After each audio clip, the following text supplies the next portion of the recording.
So Hera and Juno are probably names that you're all familiar with in some way, shape, or form, as they belong to two goddesses who held great influence in their own respective eras and civilizations, and still carry a certain level of significance in present reality, being the designations of the respectively Greek and Roman goddesses of marriage, women, and motherhood, and the queens of the Olympian pantheon. Now, we'll start with Hera, of course, as she came first. But so her name, in and of itself, is rather indicative of her position, as it's believed to be a Greek form of address meaning great lady or mistress or queen. And and this is definitely fitting, as many of the stories surrounding her really relate to her use or abuse of her power as queen of the gods. Now, her story starts like really all identically to her brothers and sisters, the other members of the first generation of Olympians, as she was swallowed immediately after her birth by her father, Kronos, as a way of circumventing the prophecy that stated that one of his children would usurp him, just as he did his own father, Uranos. However, when the youngest of the children, Zeus, managed to come back and trick Kronos into vomiting up the five children that he had swallowed, Hera was taken away and raised by, most stories say, raised by the elder titans Oceanus and Thet and Tethys, usually on the island of Samos. Other sources state that she could have been raised in Argos or Arcadia, but Samos and Argos are the two most common locations used in these stories, as those are the two places where her worship was most intensely focused. But it's often stated that that she was raised by these two elder titans, and that the seasons were her nurses, which is perhaps a more symbolic way of referencing her role as sometimes as a fertility goddess, and also also relating to the ebb and flow of the seasons over the calendar year. But so after the end of the second Titanomachy, the Zeus came and found Hera and gave her the proposition of becoming his next wife. As as was mentioned in my Athena video, Hera was not Zeus's first wife, but she was most certainly his most well known. Initially, actually, Hera refused Zeus's advances, which Zeus eventually found a way around by using a trick that would really become one of his more popular and well known. So Zeus created a huge storm and went to Hera under the disguise of a frightened cuckoo, a bird that is actually one of her sacred animals, alongside the peacock and sometimes the cow. But so, taking pity on what seemed to be a poor defenseless creature, Hera took in the cuckoo and nestled it in her lap, at which point Zeus resumed his original form and raped her, which then shamed her into marrying, which is sort of indicative of the intense shame culture that archaic Greece was predicated on. And this is something that can be seen in many different forms, in from epic poetry like the Iliad to theater like the Ajax. But this myth sort of shows how that shame culture could be imposed on women in ancient Greece, especially sort of forcing them to be attached to men in certain skewed and power dynamics and very rigid relationships.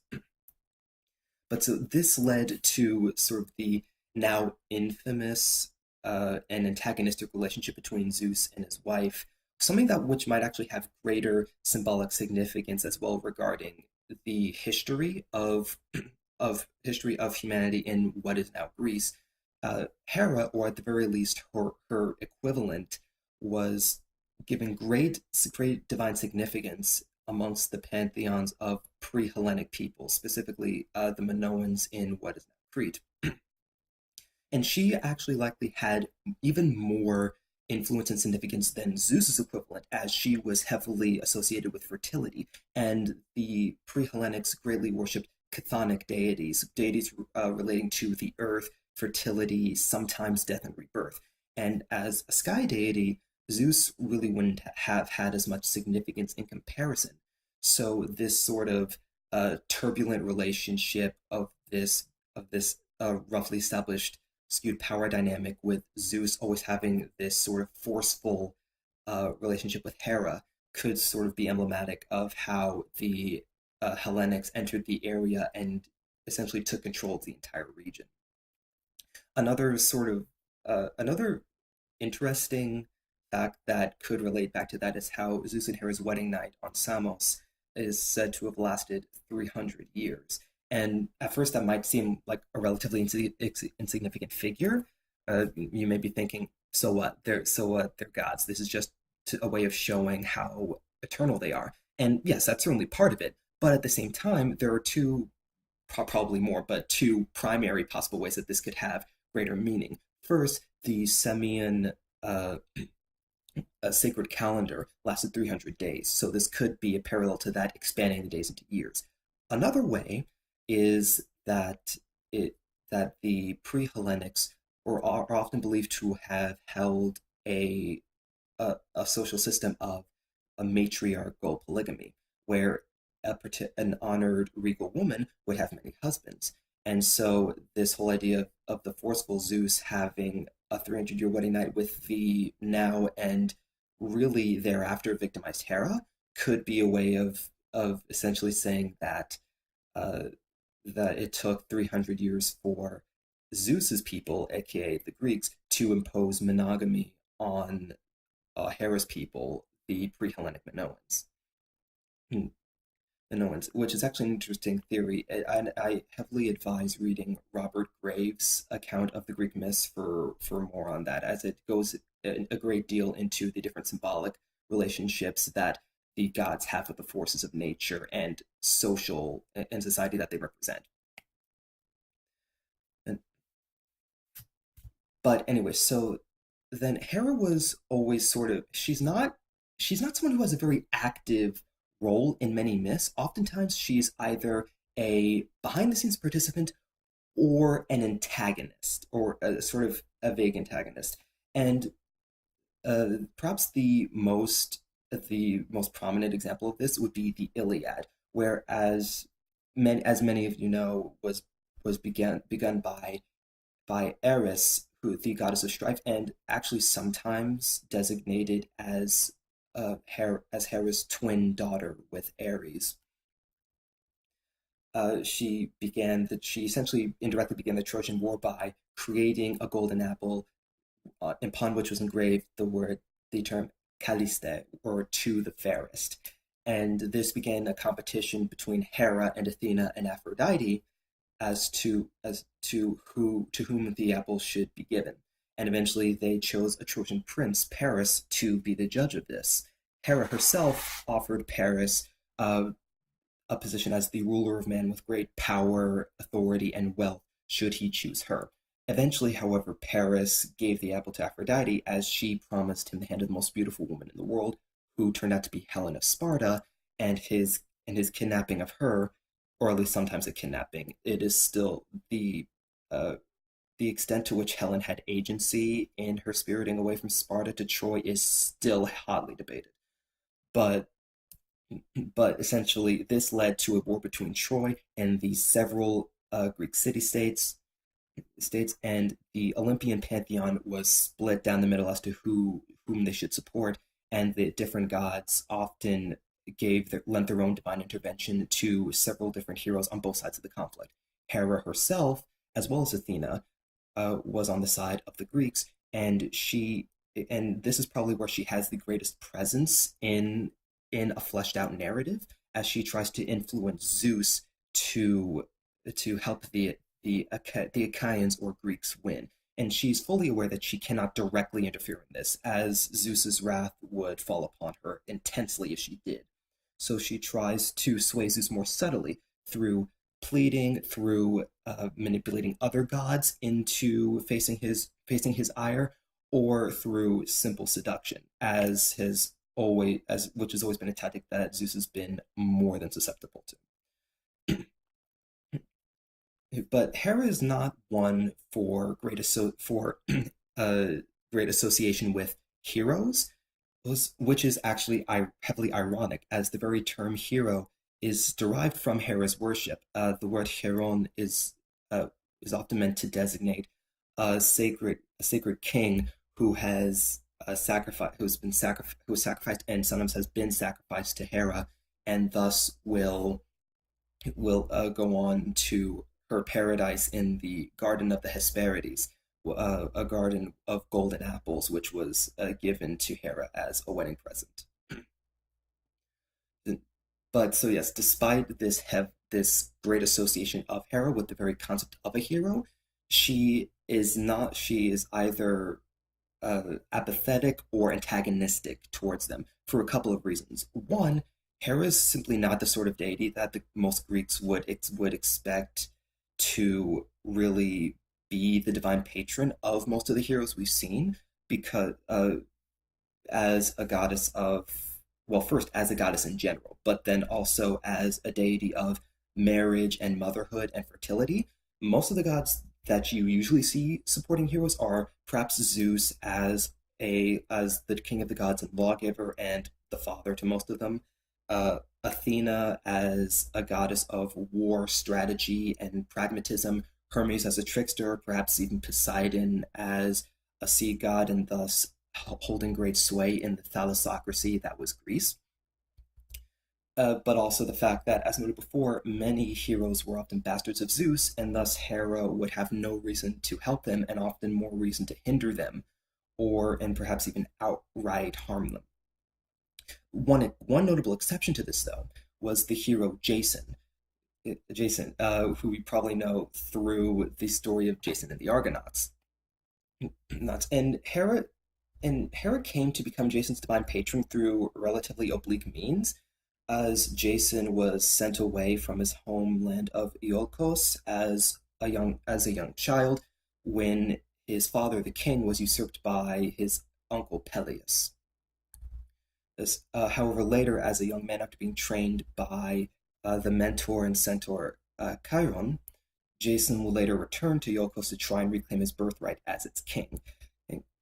And Hera actually decided to assist him in this and make him sort of her hero on Earth, because his uncle Peleus, as the king of Iolcos,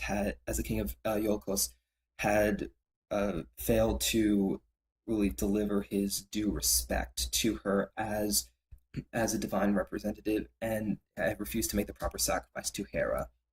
And this earned her ire to such an extent that she decided to jump at the prime opportunity of endorsing a new young hero who had come uh, to take back the kingship of the land. So it was actually Hera who implanted into Jason's mind the idea to go and retrieve the Golden Fleece, and she brought together she put together many of the different forms of assistance that came to him along the way. Probably the most notable in some versions being the love of the sorceress Medea, who helped Jason obtain the fleece and get through many of the challenges that led up to it, which is probably something I'll cover in a separate video, as the story of the Golden Fleece and the events directly before and after it are all a long and rather interesting narrative. But this also sort of becomes Jason's downfall as Medea becomes his first wife, but when he actually abandons her for Princess Glauce, then he essentially also breaks his contract with Hera, who, as the goddess of marriage, is of course going to be rather opposed to such a course of action. And some stories actually say that it was because of Hera's curse on Jason that he would later die. Though that's not the only narrative. There are there are a few different possible reasons for Jason to be cursed and for that to bring about his death. But again, that's something we'll probably have to get to later. But this was definitely a standout moment in Hera's sort of history as a Greek deity. In fact, one of her many epithets was Argoia, or of the Argos, of the Argo, as relating to her role in the journey and essentially being the patron who led to the creation of the Argo, the ship that Jason used on his adventure. Hera had many different epithets. She was known for many different things. Some of her most frequent ones were Chrysothronos, or of the Golden Throne. In art, she was often depicted as sitting on a golden throne. Sometimes she was known as Boris, or Cower Oxide, which is supposed to be a reference to her beauty. Samia, or of Samos.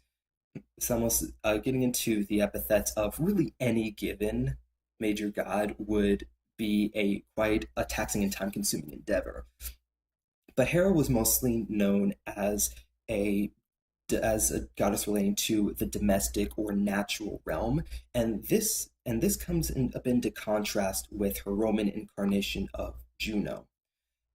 Now, Juno, it should be said, is perhaps did have more influence than Hera, as she was part of the Roman Capitoline triad, which was the trio of gods Jupiter, Juno, and Minerva, who had a certain level of significance due to having a direct social lineage to the to three Etruscan gods whom the Romans drew inspiration from: Tini, Uni, and Menura.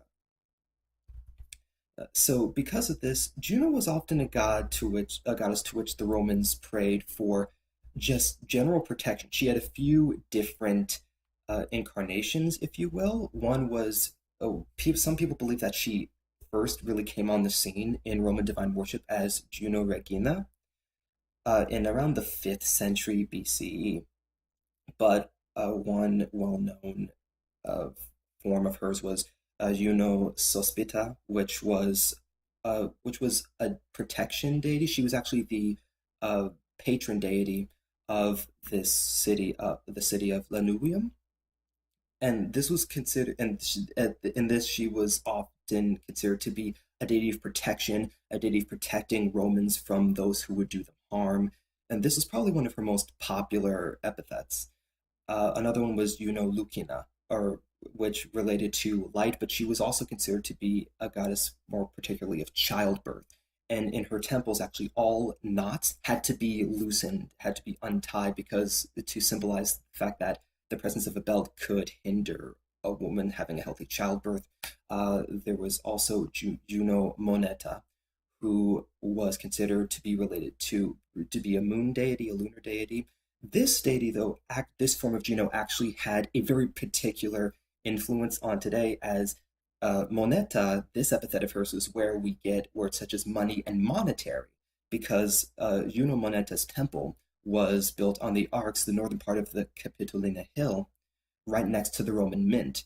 And so, because of that, she had a sort of integral association with money, and but also relating to the relation to prosperity that she always sort of had as both Juno and Hera, this relationship to uh, a concrete, prosperous, and healthy life regarding nature, or just any sort of trade and physical and domestic and social need that one might have.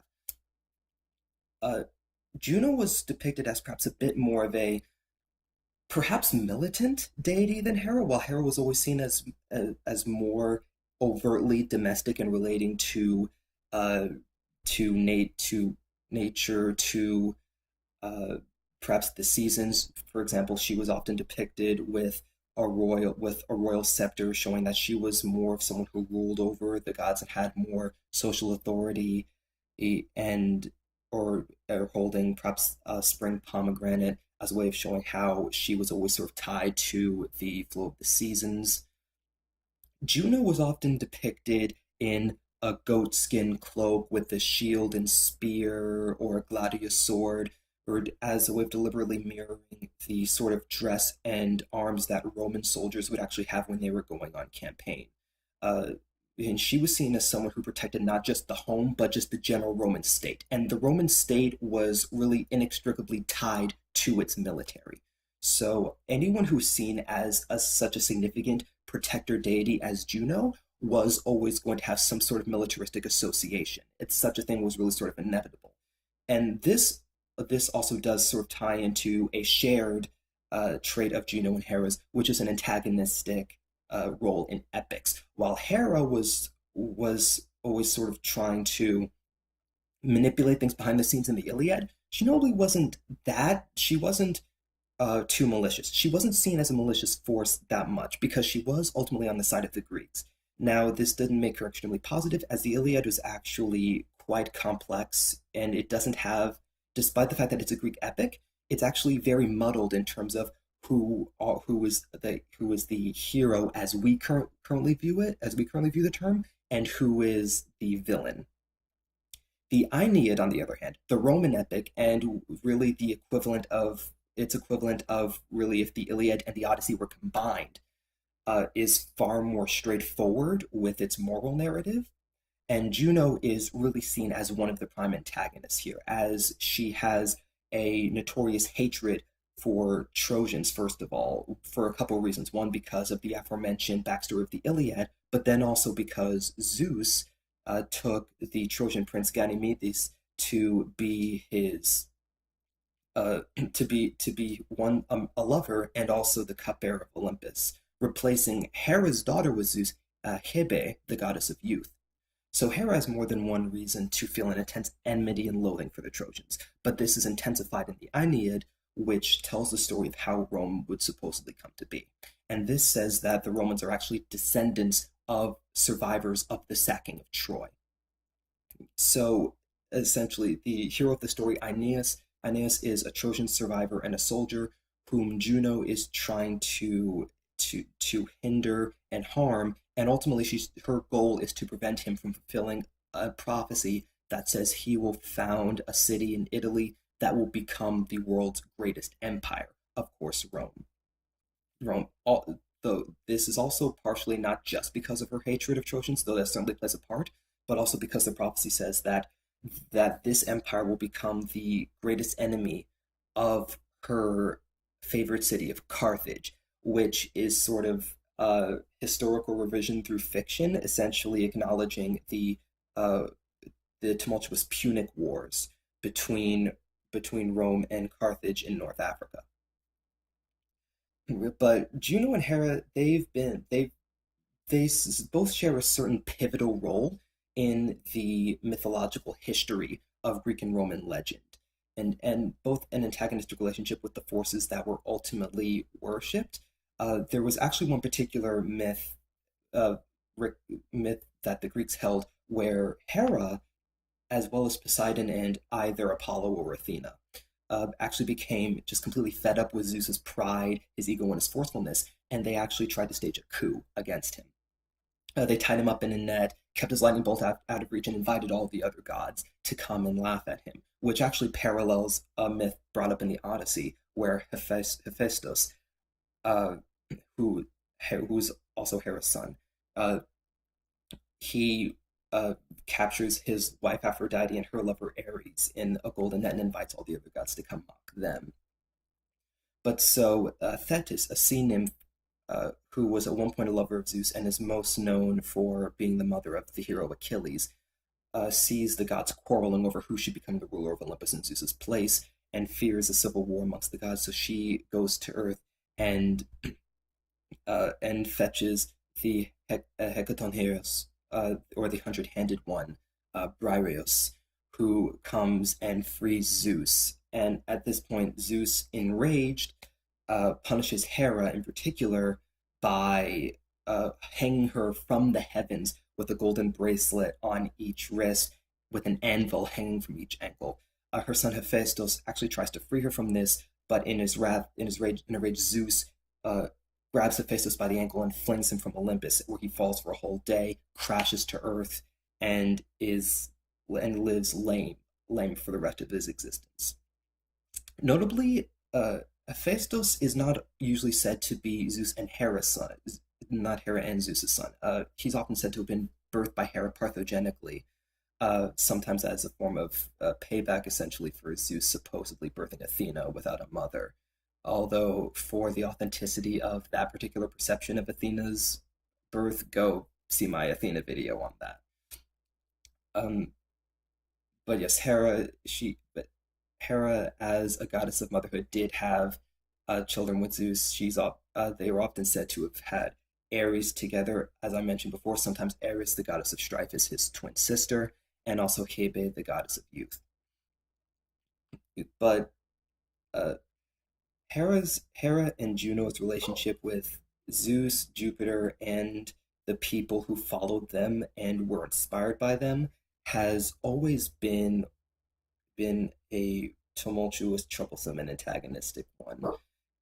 And that's had a great level of significance throughout the interpretation of Greek and Roman history and mythology, but some people have given them their sort of due and recognition, which, for example, the very month in which I'm recording this, June, bears bears Juno's name. She actually did have her own festival, Matronalia, on March 1st, which was supposed to be a time when men gave presents to their wives. Though this was also perhaps supposedly meant to honor her giving birth on her own to the god Mars, who lends his name to the month of March. And though some also do believe that this festival could have been meant to celebrate the role of the Sabine women in ending the Roman Sabine War. But yeah, that was everything I have on Hera and Juno at the moment. I think this is probably my longest video yet, but it was definitely fun doing the research for it and talking about it. But let me know whatever you'd like to hear about next. Goodbye.